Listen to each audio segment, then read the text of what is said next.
Praise the lord. అందరూ బాగున్నారా? ఈరోజు దేవుని యొక్క వాక్యాన్ని మీతో పంచుకోవడానికి ఎంతగానో నేను సంతోషపడుతున్నాను. మనం చాలాసార్లు చాలా రకాలైన కరువుల కోసం వింటాం కదండి. సో కొన్నిసార్లు కొంతమంది నాకు మనశ్శాంతి కరువు అయిపోయింది, శాంతి కరువు అయిపోయింది, ప్రేమ కరువు అయిపోయింది, లేదంటే ఇంట్లో అధికమైన పరిస్థితులను బట్టి మా ఇంట్లో కరువులో జీవిస్తున్నామండి అని చెప్పి చాలాసార్లు కరువు అనే మాటను మనం వింటాం. సో కరువు అనేది ఎవరి జీవితంలోనైనా చాలా భయంకరంగా ఉంటుంది. అది ఎన్నో అశాంతికరంగా, బాధకరంగా, దుఃఖకరంగా, ఎవరితో మాట్లాడాలనిపించి ఫ్రస్ట్రేషన్స్లో ఉంటాం. ఏం చేయాలో అర్థం కాదు. బైబిల్ గ్రంథంలో కూడా అటువంటి పరిస్థితినే ఒక ప్రాంత ప్రజలు ఎదుర్కొన్నారు. వాళ్ళ కోసం ఈ దినాన మనం నేర్చుకున్నాం. సో 2 రాజుల గ్రంథము 6వ అధ్యాయము 24వ వచనం నుంచి మనం చూసుకున్నప్పుడు అక్కడ ఇశ్రాయేలు జనాంగము షమ్రోను పట్టణం అంతా కూడా సిరియా దేశస్తులు వచ్చి ముట్టడి వేస్తారు. దాన్ని బట్టి వాళ్ళు భయంకరమైన కరువును అనుభవిస్తారు. ఆ కరువు ఎలా ఉంటుందంటే వాళ్ళు తినకూడని కూడా తింటారు. అంటే గాడిద యొక్క తలను తింటారు. వయు కూడా 80 రూపాయలు. సో ఆ యొక్క ఫెమైన్, ఆ యొక్క ఇన్ఫ్లేషన్స్ ఎలా వెళ్ళిపోయిందంటే సామాన్యమైన ప్రజలు కాదు కదా, ఈవెన్ హయ్యర్ అథారిటీస్ కూడా ఎఫోర్డ్ చేయలేని పరిస్థితి, రాజు కూడా దాన్ని ఏమీ చేయలేని పరిస్థితి. అటువంటి పరిస్థితులు ఒకరినొకరు చంపుకొని తినే పరిస్థితి. ఎందుకంటే ఆ యొక్క కరువు ఎందువల్ల వచ్చిందంటే ముట్టడి వేయడం వల్ల వచ్చింది. శత్రువులు ముట్టడి వేసి, శత్రువులు దాడి చేసి, వీళ్ళు ఆ బయట నుంచి ఏది కూడా వస్తువులు లోపలికి రాకుండా, ఏ ముడి సరుకులు కానీ, ఫుడ్ కానీ, వాటర్ కానీ ఏది కూడా లోపలికి వచ్చే అవకాశం లేకుండా వాళ్ళు చాలా కఠినంగా అక్కడ ముట్టడి వేసినట్టు మనకు అనిపిస్తుంది. అదేదో 1 రోజు 2 రోజులు కాదు, it's maybe 6 months, more than 6 months, it's after long months. అందువల్లనే అక్కడున్న ప్రజలందరూ కూడా తినడానికి ఏదీ లేక రాజు దగ్గరికి వచ్చి అంటారు, నేను నా కుమారుని చంపుకొని తిన్నాను, వాళ్ళ కుమారుడు నాకు ఇవ్వట్లేదు అని చెప్పి రాజు అంటాడు. రాజు కూడా helpless, he was helpless. Because ఏం చేయాలో, దేవుడే హెల్ప్ చేయకపోతే, దేవుడే సహాయం చేయకపోతే నేనేం చేయగలను. అక్కడున్న ప్రజలందరూ కూడా చాలా కరువులో ఉన్నారు. ఒక పక్కన ఆర్థికంగా ఆహారం లేదు, మనశ్శాంతి లేదు, శాంతి లేదు, సంతోషం లేదు, అసలు ప్రేమ కూడా లేకుండా కరువైన పరిస్థితుల్లో వాళ్ళు ఉన్నారు.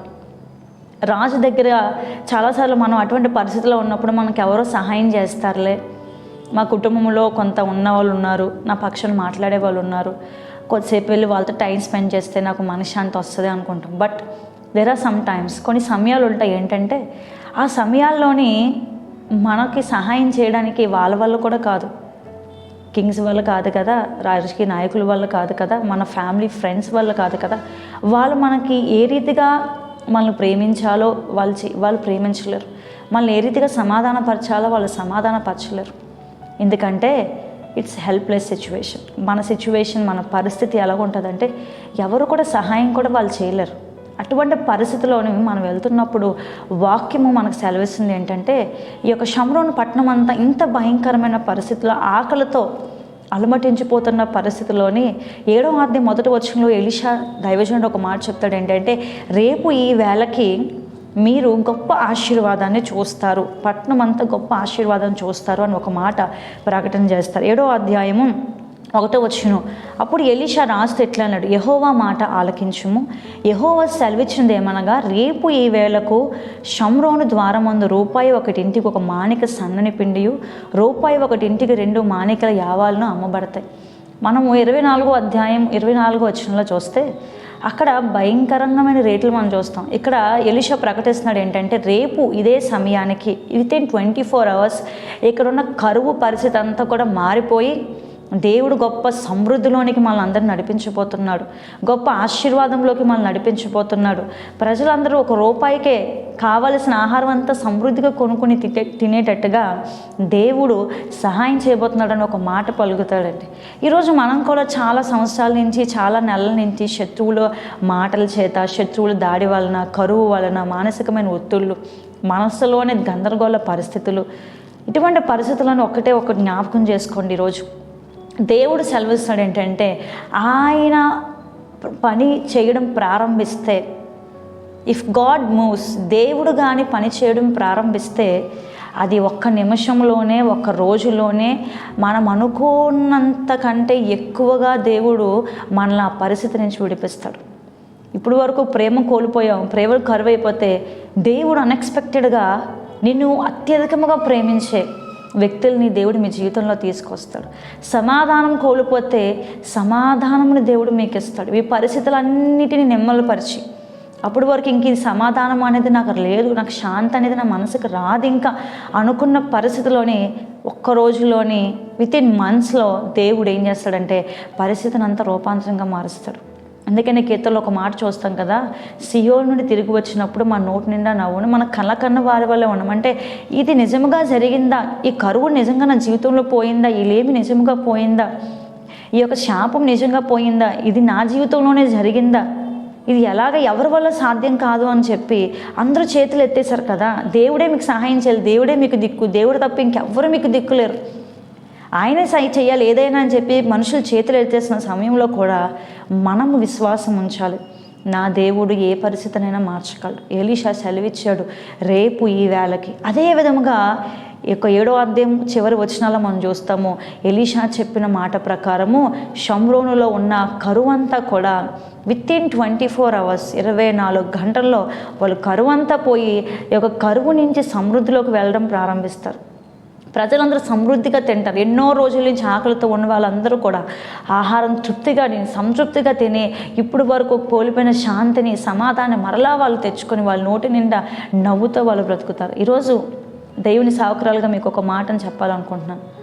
ఎటువంటి కరువులో మీరు అందరూ ఉన్నారో మనకు తెలియదు, కానీ దేవుడు ఒక సమయంలో ఆయన పని చేయడం ప్రారంభిస్తున్నాడు. అప్పుడు ఒక రోజులోనే నీ పరిస్థితి అంతా మారిపోతుంది. ఒక వారంలోనే నీకు తెలియకుండా ఎలా జరుగుతుందో తెలియదు, ఎలా పరిస్థితులు మారుస్తాయో తెలియదు.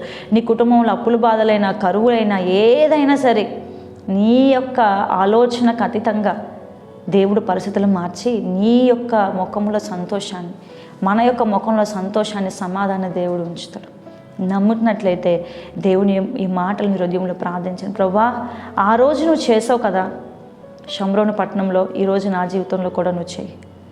నేను కూడా చాలా కరువులో ఉన్నాను, శాంతి లేదు, శాంతి కరువు అయిపోయింది, ఆయాసంతో ఉన్నాను, దుఃఖంతో ఉన్నాను, వేదంతో ఉన్నాను, ప్రేమ కరువు అయిపోయింది, నన్ను ప్రేమించేవారు నాకు లేరు అని చెప్పి విశ్వాసంతో అడగండి.